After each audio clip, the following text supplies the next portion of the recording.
सो hi everyone, कैसे हैं आप सब। मैं राजन चौधरी फिर से हाजिर हूँ आपके लिए आज एक वीडियो लेकर के। आज मैं बात करूँगा कि प्रॉपर्टी डीलर कैसे बनते हैं, how to become a property dealer. आज हम बात करेंगे प्रॉपर्टी डीलर कैसे बना जाता है, प्रॉपर्टी डीलर बनने के लिए किन चीज़ों की ज़रूरत होती है। आज दुनिया में ऐसे कई टाइप के बिजनेस हैं जिसमें बहुत कम इन्वेस्टमेंट लगाए बिना ही काफी अच्छी कमाई की जा सकती है। बिजनेस ही इसीलिए क्योंकि अगर आप किसी कंपनी में जॉब करते हैं तो आप कितना भी काम कर लो, आपको एक लिमिटेड फायदा ही होता है और नाम भी कंपनी का ही बड़ा होता है। इसलिए लोग बिजनेस करते हैं। और प्रॉपर्टी डीलर जो होता है उसका बिजनेस ऐसा है कि आप इसमें कम से कम इन्वेस्टमेंट लगा करके बहुत सारा पैसा, बहुत सारा मुनाफा कमा सकते हैं। मांग आज इस टाइप के बिजनेस की बहुत बढ़ती जा रही है क्योंकि एक सर्वे के मुताबिक इंडिया में लगभग 40% लोगों को अपना खुद का घर ही नहीं मिल पाया है। इसके अलावा इंडिया अब इंडस्ट्रियल विजन से काफी बढ़ता हुआ देश बनता जा रहा है। प्रॉपर्टी डीलर का बिजनेस इसीलिए भी फायदेमंद है क्योंकि इसमें मुनाफा भी कई गुना होता है। ये 1000 में भी हो सकता है और लाखों में भी हो सकता है। तो चलिए दोस्तों, अब बताता हूं कि प्रॉपर्टी डीलर कैसे बना जाता है। इसमें सबसे पहले हम जानेंगे कि प्रॉपर्टी डीलर कहते किसको हैं। प्रॉपर्टी डीलर उस पर्सन को कहा जाता है जो किसी भी प्रॉपर्टी का लेन देन करता है। प्रॉपर्टी डीलर न सिर्फ प्रॉपर्टी के लिए कस्टमर सर्च करता है बल्कि बेचने वाले की भी तलाश करता है। प्रॉपर्टी डीलर प्रॉपर्टी को बेचने या फिर खरीदने से पहले प्रॉपर्टी की हालत का भी जायजा लेता है। अगर डील में रिपेयर भी शामिल है तो प्रॉपर्टी को बेचने से पहले उसकी रिपेयर का जिम्मा भी प्रॉपर्टी डीलर का ही होता है। प्रॉपर्टी डीलर बनने के लिए किन किन चीजों का होना जरूरी है। सबसे पहला, एक्सपीरियंस ही सब कुछ होता है। प्रॉपर्टी डीलर बनने के लिए जो चीज सबसे पहले मायने रखती है वो है आपका तजर्बा, आपका एक्सपीरियंस। यानी आपको पढ़ाई से ज्यादा एक्सपीरियंस की जरूरत होती है। आपको इस बात का पता होना चाहिए कि प्रॉपर्टी के लिए किस तरह कस्टमर को खोजना है या किस तरह प्रॉपर्टी की तलाश करनी है। जब आप प्रॉपर्टी की परचेज या फिर सेल कर रहे हैं तो आपको किन किन डॉक्यूमेंट्स की जरूरत होती है, आपको इसका पता होना चाहिए। प्रॉपर्टी के लिए क्या लॉज होते हैं, इन सभी की अच्छी नॉलेज होनी चाहिए। प्रॉपर्टी डीलर बनने के लिए या बिजनेस स्टार्ट करने के लिए उसको तभी करें जब आपको लगभग 6 महीने या फिर 1 साल का एक्सपीरियंस हो जाए। नंबर 2, अच्छे स्किल का होना बहुत जरूरी है।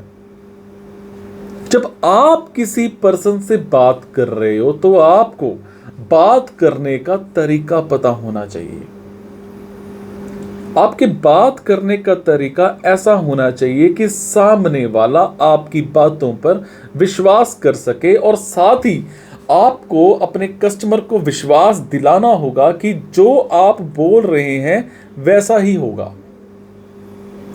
लोग आप पर विश्वास कर लें और आपकी एक अलग पहचान बन जाए, इसके लिए आप एक दुकान रेंट पर लेकर के इस बिजनेस की शुरुआत कर सकते हैं या हो सके तो घर से भी शुरू किया जा सकता है, बशर्ते आपका घर मार्केट के आसपास ही होना चाहिए। कई मामलों में ऐसा होता है कि प्रॉपर्टी का मालिक खुद प्रॉपर्टी के पास नहीं रहता। ऐसे में वो अपने प्रॉपर्टी की जो चाबी होती है वो आपके हाथों में दे जाता है। सो आपका बिहेवियर ऐसा होना चाहिए कि कोई पर्सन आपको अपनी प्रॉपर्टी के जितने भी चीजें हैं वो आपको हाथों में सौंप सके। ध्यान रहे, अगर आप ट्रस्ट फैक्टर में फिट नहीं बैठते हैं तो बहुत कम लोग ही आपसे डील करेंगे। प्रॉपर्टी की तलाश कैसे करें? प्रॉपर्टी की जो तलाश है वो करने के लिए सबसे पहले आपको अपने एरिया में एडवर्टीजमेंट देनी होगी, ताकि लोगों को जानकारी हो जाए कि लोकल में प्रॉपर्टी की तलाश करने के लिए आपके पास एक व्हीकल एंड एक मोबाइल होना चाहिए। इसके अलावा आप चाहें तो ऑनलाइन प्रॉपर्टी भी तलाश सकते हैं, जिसके लिए कई तरह की वेबसाइट्स इंटरनेट पर मौजूद रहती हैं। प्रॉपर्टी की तलाश के लिए सोशल मार्केटिंग का भी सहारा लिया जा सकता है। सबसे अच्छा तरीका यह होगा कि आप अपने लोकल एरिया में ही अपने जानकारों से प्रॉपर्टी की तलाश करें। कस्टमर की तलाश कैसे करें? प्रॉपर्टी डीलर का सबसे अहम काम कस्टमर की तलाश करना होता है।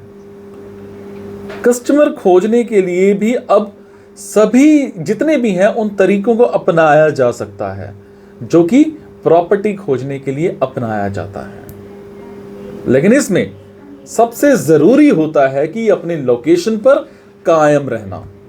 यानी कोई ऐसा कस्टमर हो जो खुद प्रॉपर्टी की तलाश करना चाहता है तो सबसे पहले वो अपने एरिया में ही सर्च करता है। ऐसे में आपका अपने ऑफिस में होना बहुत जरूरी होता है।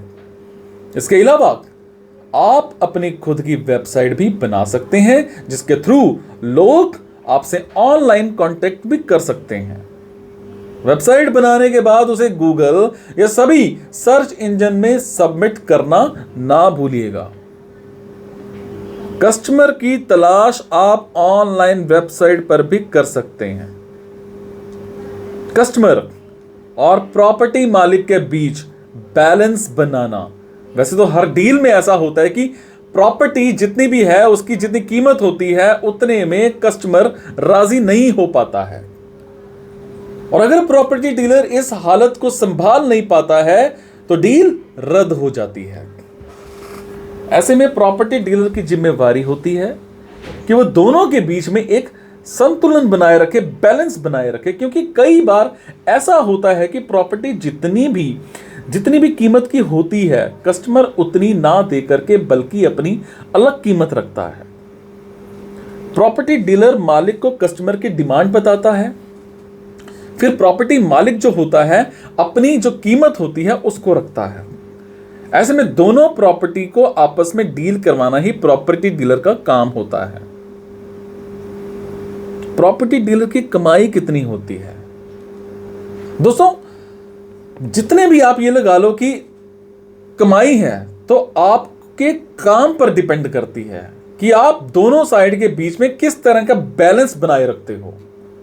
अगर डील पक्की होती है तो कमीशन के तौर पर आपको 1% या 2% मिल सकता है, क्योंकि इस काम में बहुत दाव पेच होता है। अगर दोनों पार्टी एक बार में ही राजी हो जाती हैं तो आपको कुछ एक्स्ट्रा बेनिफिट मिल सकता है।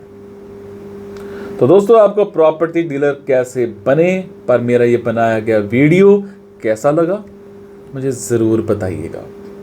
अगर अच्छा लगा तो अपने दोस्तों के साथ शेयर करना मत भूलिएगा।